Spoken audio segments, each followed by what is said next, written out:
Kinshasa, Mbote Paris, Mbote partout, Bozolanda émission dans notre bille d'actualité à Mokolalelo. Mingi vraiment on a essayé toujours à quoi informer bino. Quand on est au barabo s'abonner, vraiment on a bien à citer Bandeko Balandi. Si vous voulez faire cœur, c'est d'abord s'abonner kaka. Vraiment on a Pierre TV, ou soit Pierre rejeter des bennes pour vos informations à bino. Toujours avec mon compagnon, comme je vous l'ai dit, Naya Kanga Moroté. Donc il y a comme un Koli, Nanga Tonto Ben, l'ami de tous les temps, l'ami de tous les jours, vraiment. Il y a qui m'a invitation, Nanga, toujours vraiment pour la Rosalana, surtout abonné et Balandi Nanga, ou Balanda Kanga Mingi. Les lots, on a même des bino nini, comme sujet vraiment, oiseau cartonné, titre à faire, on a vu sur Mokolelo. Toujours le Bela, le Balouba en danger. Balouba vraiment besoin de danger dans le cas de Kinshasa. Wana ndeko honoré ngwanda nde a dénoncé ki yango pe ya mibale tozo le bela koko nyangi abingaka ndeko fati aventurier dans représentaka budget na à 86 milliards.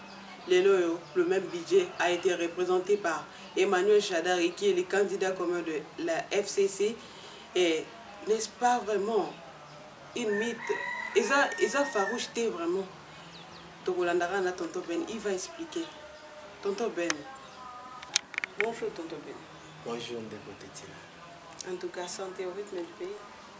En tout cas, Dieu fait grâce. Ndeko Noringwanda a dénoncé pour la vidéo et le monde Ndeko Jonathan Total. Région ya monene eko sola nango eza lié kaka na makambo etali conférence eleki na Genève. Et les nini olokola bango basali montage na bango et provoquer crash pe bimisi conflit et sale mikuna. Moment yo tozolo bawa Kanambe azeko utiliser Kimbuta. Lokola ba provoquer conflit wana ba jogo lukasika ba créer ba alimenter conflit ya ba ndundu contre Baluba. Kimbuta a une mission avec Bakim Kiemulumba avec nani l'autre là où il y a nani Minaku Bazwimbongo ya Jeannette oyo ya nini tante ya nani ya Kanambe Bazwimbongo et Belé oyo bazeko luka ko mobiliser maintenant nini ba jeunesse ya bandunyo ya Palu pour que mokolo Félix Tshisekedi akozonga na mboka.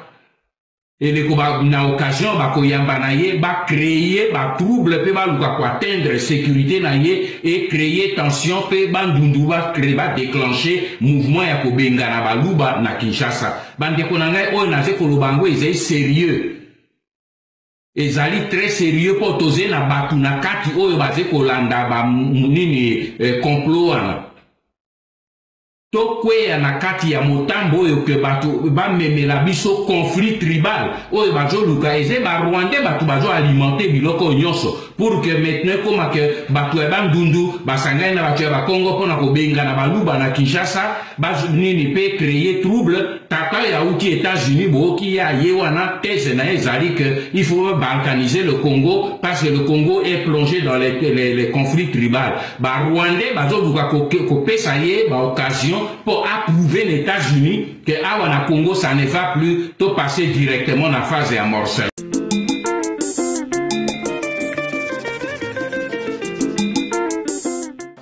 Merci Montréal, vraiment Jonathan Total. Mayo Jean, merci beaucoup. Tous les sous na kata plateau na biso car en ambiance rénère na kata PR TV on de Falcœur à message toujours au CPI Sabino à tout le temps ou à chaque moment où il y a vraiment une information, nous sera toujours prête à vous informer. Tonton Ben, au lundi vidéo longo nangai, ma réaction par rapport à la dénonciation à Neko Honoré Rwanda. Merci vraiment, ça fait trop mal. Hein? J'annonce aussi na bandeko baola nanga que moi aussi je suis Moulouba. Nous sommes vraiment en danger na kati ya Kinshasa. On ne comprend pas ouais, ces complots, c'est pas pour la première fois. Je me rappelle quand j'étais encore petit, à cette époque-là, Kyungo les lois opposés munene parce que les Congolais ba bossa na histoire si facilement. Ngana lobango naza mwana Congo. Je suis né dans la politique, grandi dans la politique. Et j'aime dire dans l'opinion publique internationale, histoire bakunda honte. Les Baluba ont été refoulés, chassés, na Katanga, na niveau moko sanate, na Katia Mboka mutu bazo refoulés, des choses où ils salamate, Tout cela, c'est à cause de quoi? C'est à cause des intérêts des individus. À cause de la politique. On a dénoncé. Lit oyo, na musala na biso, ya journalisme, on a télémelaka chaque jour pour combattre bantivalère aux anakata politique. Ndeko, Tetila, c'est ce qui est en train de se passer.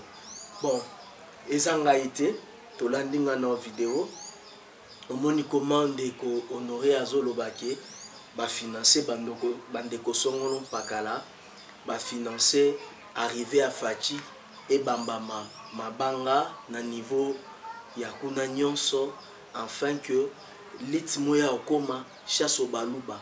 Mais je me demande une chose. Si Honoré Ngwanda a dit ça aujourd'hui, mais biso avant Toyoka, chasse au baluba, tobanda koyoka ngo, muta bani loko eza Daniel Safo. C'est lui qui a commencé ya koloba ko benga na baluba na ba Congo. Ce sont des propos que un confrère mal intentionné, mal cadré nda bandi. Et puis les loyo ngambo opposition bakomi ko attribuer yango pouvoir en place qu'ils appellent à pouvoir en place. Je me pose plusieurs questions de côté de là. Tozo kende wapi na politique ya mboka oyo. Likolo libumu ya 2, 3, 4 personnes, il faut vendre toute une nation, toute une nation. Mais le Dieu du Congo n'est pas mort. Le Dieu de Baluba existe. Yo bengana muluba pour que yo osala nini au moment où les deux Kasai na kati ya plan ya recette ya l'état. Oui, tozo construit bidien à combien de pourcentage? Il y a recette minier. Ozo utana Kasai. Oui, et que pousser ngana dénoncer makamususu ndako kene même na prison. Mais le baga randego. Ozo mona na koya ko lo babilo mususu na okene prison nenge pité chani. Confrère, en tout cas, on compatit avec toi, on est ensemble avec toi, un journaliste concret, hein? Un journaliste qui reste toujours dans ses lignes, il se retrouve dans la souffrance, arrêté dans des conditions normales, hein, maman? Ni mandat de comparution, les mandats d'amener comme si on ne connaissait pas son domicile, comme si c'était un criminel. Alors, de père, maman, de père, je me réserve pour nangana loba makambu moko engesa la kitoko-te pour mboko balingi vérité. Moi je vous dis bandeko balandi, je vous dis que mutoazo ko bengana muluba azate. Les baluba sont des Congolais. Vous êtes en train d'insulter. Et nous on les même dans les réseaux sociaux. Dans les groupes sur les réseaux sociaux au monarara ba dessiner lika comme bache muluba. Ça peut être qui muluba. Mais après, vous verrez ces mêmes personnes-là, na Kasai, Bazo Senga Kasai, à voter. Maintenant, on trompe qui? C'est dû à quoi? Pour pas comme opération Bengana Baluba, c'est dû à quoi? Bon, en fait, il y a un plan Ndengomoni Balobi, balkanisation Congo Bandaleloté. Le plan a été conçu depuis la crise. Il y a une dépendance précoce. Hein? On avait reçu une indépendance, on n'était pas préparé pour ça. Et et puis égoïsme bandi les lotés. Ceux qui n'ont pas bien Lumumba, c'est pas mabanga. Mais moi je cite vous dis que en tout cas Lumumba et naba bande ko na nyonso wana bazala qui prêté à gérer Congo. Bazala qui na force wana à gérer Congo. Il fallait baser la jeune universitaire oyo, il fallait baser ça pour baya ko zoa tête ya mboka. Ba mona ke so tobito zela, ba jeune universitaire na baya ba okonza biso. Alors, tikato, to take kato de indépendance malgré ba français barakanisation, ba biloko moko boye, donc et ça la makato. Congo a un problème égoïsme maman. Na Congo tozo kufa po mutu moko alinga boma tout le monde ka pour intérêt na ye. Ozo mon, ndé plané banana ba sécession katangaise. Tu connais bien l'histoire de ces pays avec Moïse Tchombe, tout ça kuna tozaki na République libre du Congo avec le patriarche hein, malgré que yépé il reste toujours l'icône. Papa Bisso Gizenga, Antoine Gizenga, et Kuna na non, vérité, vérité, ça, maman. Et puis une chose, hein, Bande comme ça, attaqué Baluba sous prétexte que Félix a retiré signature dans les réseaux sociaux. Mais tango, non, je pose la question à Yote, na bango. Pour moi, ils ont zoba. Ils ont bassé. À retirer tout. À retirer tout. À retirer. Voilà. Mais, écoute, mais est-ce que ce qui Fati a retiré signature naïe, il faut attaquer Baluba? est-ce que na FCC baluba bazate? C'est ça le problème. Na kati ensemble baluba bazate? C'est ça le J'ai dit que ba Congolais et belé ba raisonnaka te. Politique ya libumu plein d'antivalets. Place au tonto ben azo combattre yangwana. Et puis je pose la question à l'opinion internationale et nationale. Tango bandeko ya palu basalié ki na Kabila 2006 2011. Est-ce qu'on a attaqué un Congo Mutabandondo? Ça faut on a attaqué qui bango? Hein? Mais il faut savoir, c'est la question qu'il faut poser. Azaki wapi? Ça faut Azaki wapi? Parce que le bic peut-être ça faut. Na bononde to fabriquer une émission. Qui to fabriquer ça faut tendre Robin. Alors on bengue ça faut so ko tisa ina makambo na yo. Par rapport à ba propos na yo on a lobby. Peut-être Yazaki kaka consacrer vie na ina kokoma. Na plume. Si ko yonde a comme un audiovisuel, des safu penza a ebani safu. Peut-être n'attend on a zaki na espace ou soit na. Non mais c'est pas seulement lui, c'est pas seulement lui, c'est ce que nous sommes en train de vivre dans des groupes Facebook partout. On attaque les Balouba à cause il y a retrait à signature, il y a Félix Tshisekedi, un problème privé d'une famille qu'on appelle UDPS. C'est un problème familial politique que nous appelons UDPS, mais vous attaquez tous les Balouba. Maintenant Yoka, ce n'est pas seulement Fatih d'à retirer. Kamere a retiré. Pour n'y attaquer ma soyalité. On connaît déjà que lui c'est un Kamere. Non, maintenant. C'est ce que la non, maman. Eza malam te zamade.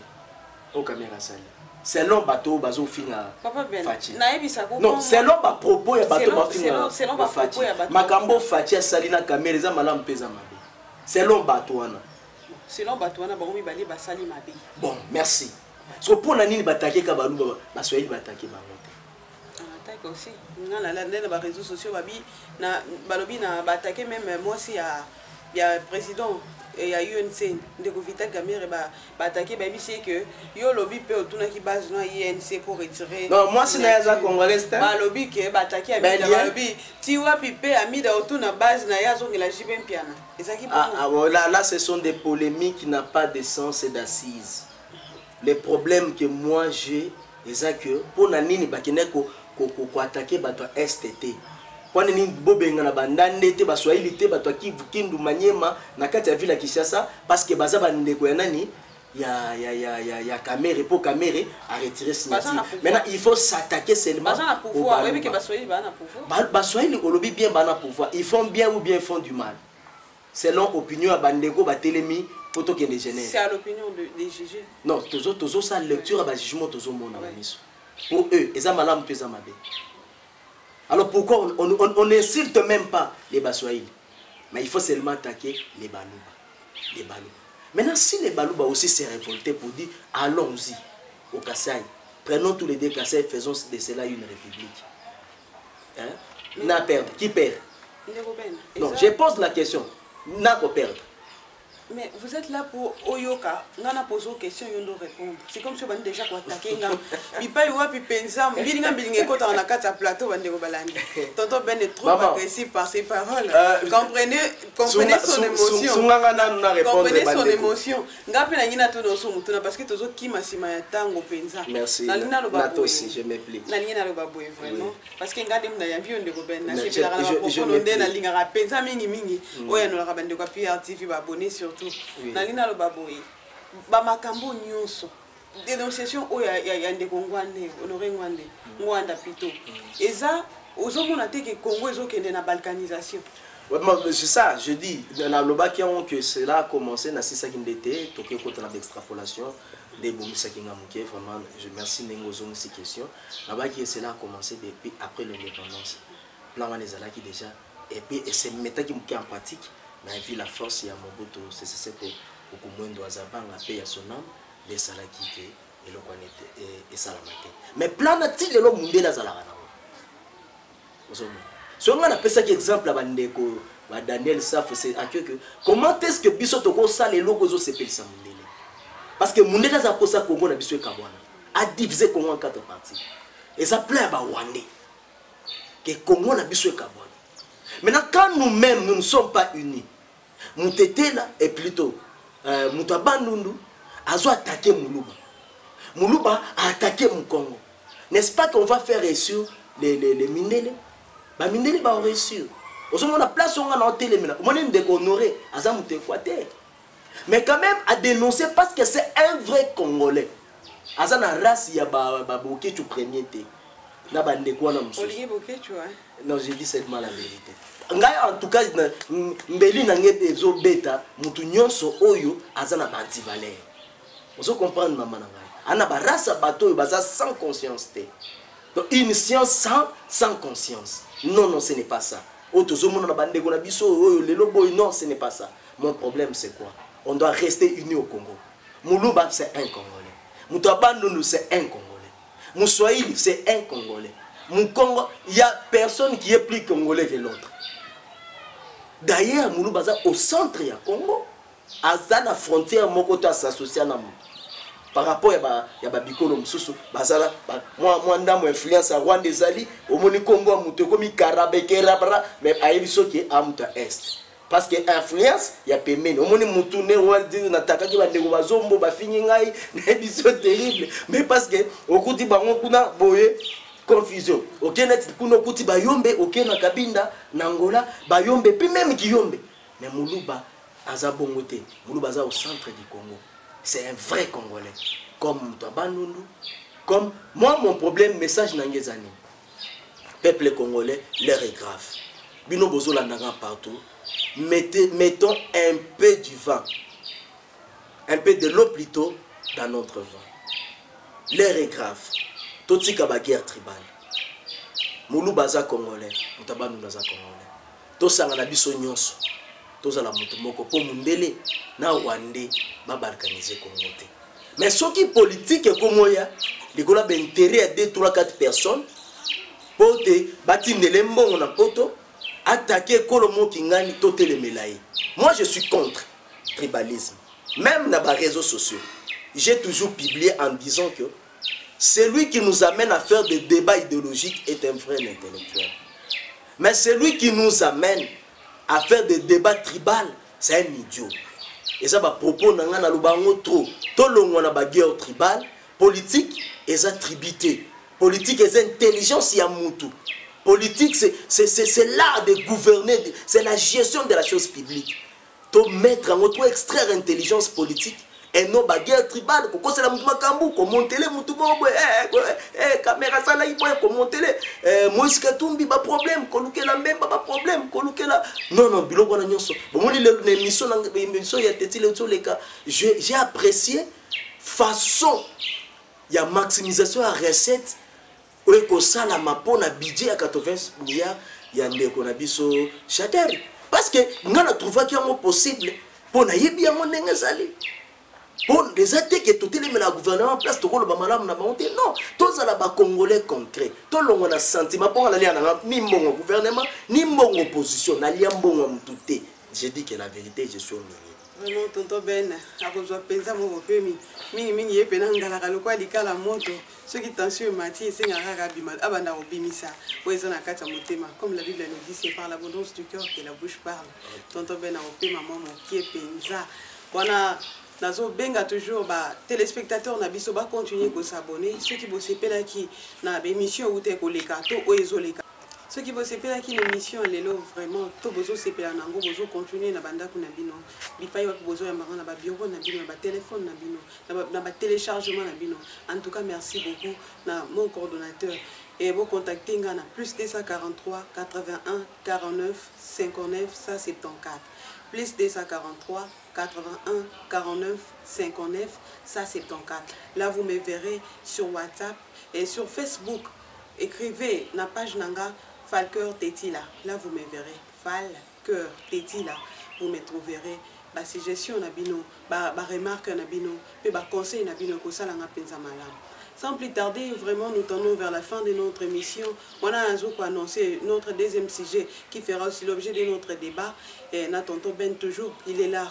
Non, le goûter, non, aussi cité Penzazaka, on a quitté moi attention, qui est pour ma foute assis et mataki. Nangina tuna imotuna oyo. Par rapport à Kobonyangi, dans le bain de Kofati, à Bengaki Aventure, il y a projection, il y a budget, il y a Ndeko Félix Tshisekedi, où ils à peu près, Nandeko Emmanuel Chadari, Kokonyang a réagi ça qui a Bengaki Ndeko Félix Tshisekedi aventurier. Ndeko Ben Maloba Omboka Yo Penza, surtout les Mina Nakozon la Merci Tétila pour encore une très bonne et pertinente question. J'aime toujours dire que ce sont des théâtres politiques. Ndekoko Konyangi, il faut quand même à démontrer dans l'opinion que c'est un professeur de l'université. J'ai beaucoup d'estime et du respect envers lui. Bazabatu bozope samaeli. Otangisi biso, mais des fois mamsou bosa lesa biso son. Ça fait vraiment la honte. Parce que n'a pas propos n'étant Félix à présenter qui plan la société. Alors qui c'est un aventurier et il démontre que les chiffres sont impossibles. Mais les loyaux, oui, c'est là où je voulais arriver. Mais les loyaux, Chadai a présenté le même chiffre. Si c'était Félix, il allait dire qu'il a copié. Aux hommes la politique, na habité à ceux qui bazoti que la bisoni un exemple na habité parce que biso tozo matin pour te remplacer. Na habité papa professeur Kokonyangi, nous sommes très déçus. Exemple nin enseignement ni bobé sa biso na katia politique. Ça fait vraiment la honte. Nazo zanga maloba ya koloba. Pona respect belé na estime na zanango envers yo professeur ya université. Mais na kosenga yo papa avant de parler il faut contrôler.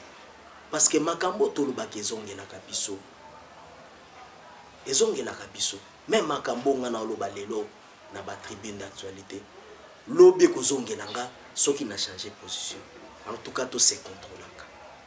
Fati avait aussi démontré parce que dans autant qu'on l'a peine professeur Kokonyangi quelque part à l'obio il y a Fati a démontré comment il fera pour la recette. Alors c'est là où j'avais vite compris que papa Nabiso Kokonyangi alandaka Fatite mais ayoka kaka so ya 86 milliards et puis c'est maman liboma legina TV politique ya libomo. Voilà. Mais moi, j'aimerais lui dire que papa, Soko Zongi na point de presse, au moins la démonstration à Félix Tshisekedi. Soko Ken a budget à 100 milliards à Moïse Katumbi, au moins la démonstration ya comment ils vont maximiser leurs recettes. Oui, bien, les candidats nyonso muto a convaincu la démonstration ya budget na ye. Ezaka vient na Équateur, mukolo ya bopoza nyonso. Tena autant va beta bat ma coffre na plateau ah ouais beta ma coffre vous comprenez déjà tu comprends déjà yeka muto démontrer maman muto démontrer budget na ye te ezakaye mais jusque là batu nyonso ba démontrer ba budget na bango ndeko Moïse Katumbi ndeko Fayulu avant 2 ans na ye parce que psycho budget 2 ans bloko ngana otelemela hein elonga na otelemela que Tokoto voté comme président de la République, oui, puis l'élection est très coûteux. Après ça, 2 ans, aux ont une élection, moi, Congo, ça n'a pas de problème, mais belé financièrement. Et là, on a intérêt à l'individu. Ce n'est pas du malaria politique, comme vous le dites. Ce sont des intérêts. Il y a pas tout le monde positionnement, intérêt de positionnement. Donc, tout le monde veut faire la position qui gagne. Si on va priver, il faut qu'on me coupe pour va priver. Donc, mandat 2 ans. Et moment où violé la constitué PCO 5 ans.